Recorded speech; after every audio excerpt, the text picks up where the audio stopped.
Hello everyone, my name is Deepika और इस video में हम यूपीएससी सीसेट 2020 के क्वेश्चन नंबर 48 to 54 डिस्कस करने वाले हैं.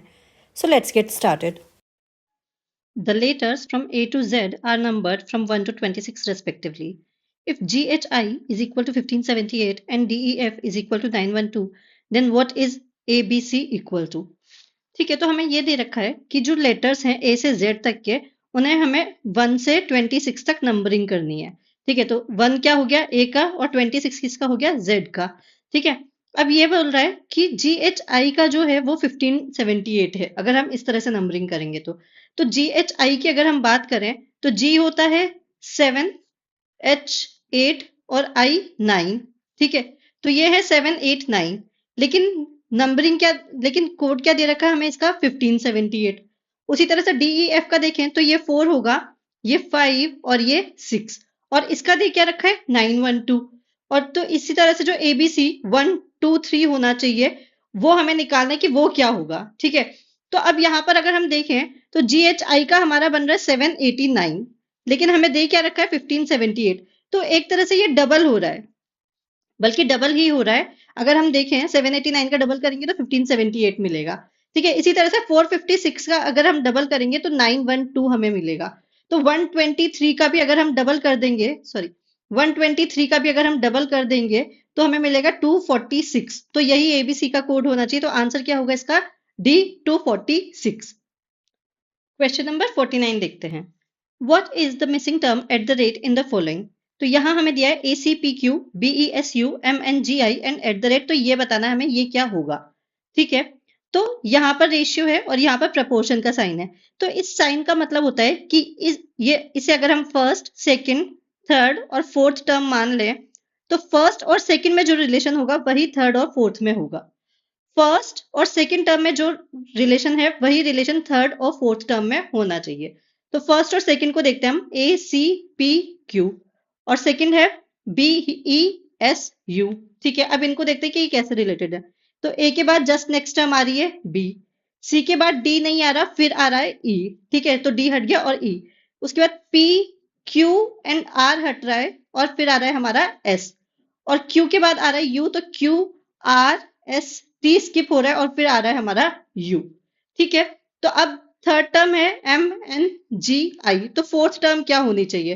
तो M के जस्ट बाद नेक्स्ट टर्म आनी चाहिए N. अब अगर ऑप्शन में देखें तो सब में फर्स्ट टर्म N दे रखी है तो हम इसका कुछ भी नहीं कर सकते हैं. ठीक है, उसके बाद N O स्किप होगा और फिर क्या आएगा P. तो N के बाद P, तो B हमारा यहां से एलिमिनेट हो गया. ठीक है, G के बाद क्या आना चाहिए H I स्किप होगा और J यहां पर आना चाहिए. तो J A में दिया हुआ है और D में दिया हुआ है, तो C भी यहां से हमारा एलिमिनेट हो गया. ठीक है, उसके बाद I, then J K L और नेक्स्ट क्या होना चाहिए M. तो ये हमारा आंसर हो गया D N P J M. इस तरह से यहां से निकल जाएगा. तो फोर्थ टर्म हमारी आएगी N P J M. ठीक है, नेक्स्ट क्वेश्चन पे चलते हैं. What is the largest number among the following. अब ये सब नंबर्स हमें दिए हुए तो इनमें से हमें लार्जेस्ट बताना है. ठीक है, अब ये है 1/2 रेज टू पावर -6. अब ये पावर में जो -6 आ रहा है इसका मतलब है कि जो ये नंबर यहाँ पर दिया हुआ है इसका रेसिप्रोकल हमें लेना है. जैसे अगर मैं मानूं कि a पर पावर है -n, तो इसका मतलब है 1/a पर पावर है n. ठीक है, ये 1/a इस a का रेसिप्रोकल हो गया और इस पर पावर आ गई n. तो एक तरह से यहाँ पर क्या हो रहा है 1/2 पर पावर 6 ये है. ठीक है, अब यहाँ डिनोमिनेटर में जब इस तरह से होता है तो हम इसे न्यूमरेटर में ले जाते हैं, तो ये हमारा हो जाएगा 2 पर पावर 6. ठीक है, इसी तरह से इसे अगर हम लिखेंगे तो ये होगा हमारा 1/4 पर पावर 3. ठीक है, तो इसको क्या लिख सकते हैं 4 क्यूब. जस्ट 4 क्यूब लिख देंगे, ये न्यूमरेटर में चला जाएगा तो ये 4 क्यूब हो जाएगा. ये न्यूमरेटर में कैसे जाएगा ये भी मैं बता देती हूँ. अगर कोई भी फ्रैक्शन है a by b divided by c by d, तो इसे हम लिख सकते हैं a into D divided by c into b. Numerator का जो डिनोमिनेटर होता है एक तरह से अगर हम देखें तो वो पूरे डिनोमिनेटर में आ जाएगा और जो डिनोमिनेटर का डिनोमिनेटर होता है वो न्यूमरेटर में चला जाता है. ठीक है, ज्यादा कंफ्यूज होने की जरूरत नहीं है. बस इसे इस तरह से लिख सकते हैं, a by b upon c by d is equal to a into d divided by c into b। ठीक है, बस इतना ये याद रखना है हमें। ठीक है, और कोई भी डाउट है तो प्लीज आप टेलीग्राम पे भी पूछ सकते हैं, लिंक डिस्क्रिप्शन में दे दूंगी, तो टेलीग्राम पे पूछ सकते हैं या यहाँ पे कमेंट सेक्शन में भी पूछ सकते हैं, तो जहां भी आप चाहें वहां पूछ सकते हैं। और एक बार जस्ट मेक श्योर कि क्वेश्चन समझ आ रहा है। ठीक है, तो ये हो गया हमारा 4 क्यूब, ये 2⁻6 ये बन जाएगा हमारा 64। ठीक है, 4 क्यूब ये भी हमारा हो जाएगा 64। ठीक है, अब यहां से अगर हम देखेंगे तो ये है हमारा 1/1/3 पर पावर -4, तो ये जस्ट हो जाएगा 3 पर पावर 4, और ये कितना हो जाएगा 81। ठीक है, और ये हो जाएगा हमारा 6 स्क्वायर, तो ये बन गया 36। तो आंसर हमें पूछा है, सबसे लार्जेस्ट नंबर पूछा है हमें यहाँ पर, तो लार्जेस्ट कौन सा हो रहा है, 3⁻4, तो आंसर क्या होगा इसका, सी। ठीक है, नेक्स्ट क्वेश्चन पे चलते हैं। What is the greatest length x such that 3 1/2 meter and 8 3/4 meter are integral multiples of x? Okay, तो यहाँ पर ये हमें लेंथ दी हुई है 3 1/2 मीटर और 8 3/4 मीटर। तो x एक ऐसी लेंथ है जो इन दोनों का इंटीग्रल मल्टीपल है।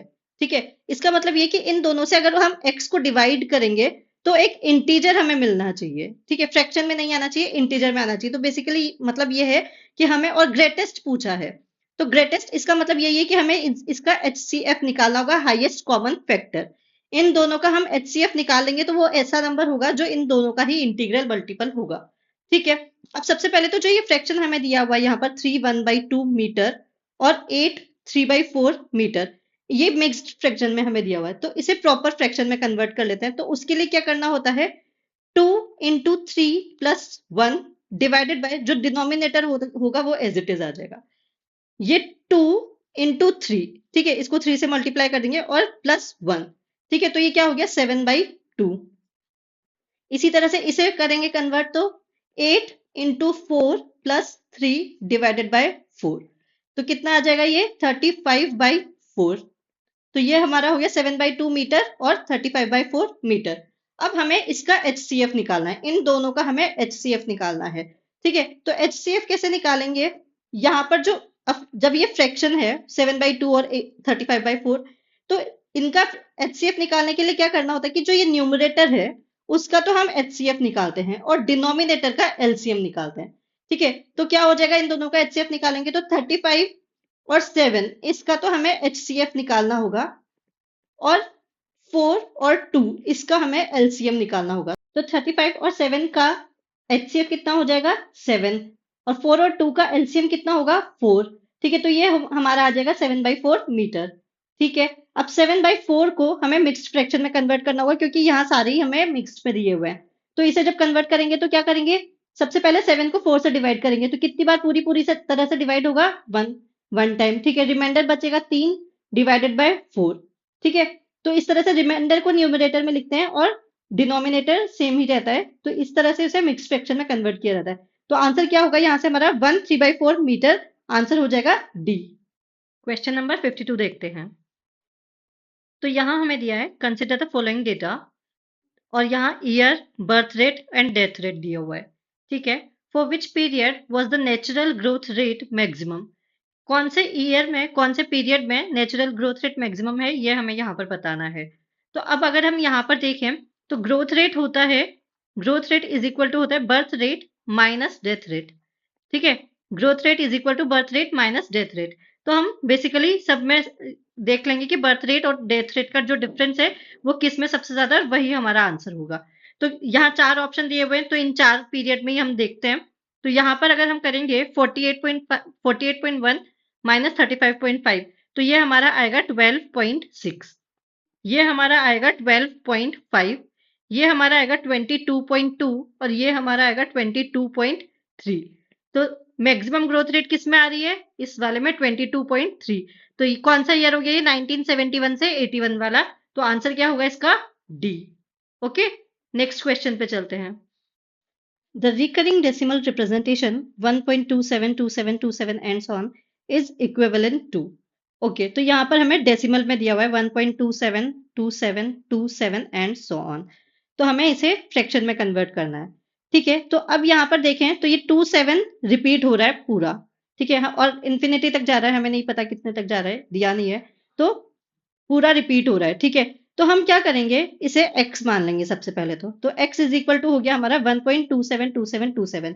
अब इसे क्या करेंगे, इस पूरे को 1 मान लें, तो इसे मल्टीप्लाई बाय 100 कर देंगे। ठीक है, तो इधर क्या हो जाएगा, 100x इज इक्वल टू, अब क्योंकि 100 से मल्टीप्लाई किया तो ये 127 जो है वो आगे आ जाएगा, तो ये हमारा बन जाएगा 127.272727 एंड सो ऑन, ये चलता रहेगा। ठीक है, तो हमारा 100x हो गया 127.272727 और x क्या था हमारा 1.272727 एंड सो ऑन। ठीक है, अब क्या करेंगे, इस 100x में से x को माइनस कर देंगे, तो क्या होगा 99x, ये माइनस हो गया, इज इक्वल टू 127। अब पहले डेसिमल के पीछे का तो ये देखें तो पूरा कैंसिल हो गया ये, तो इधर पूरा 0 हो गया।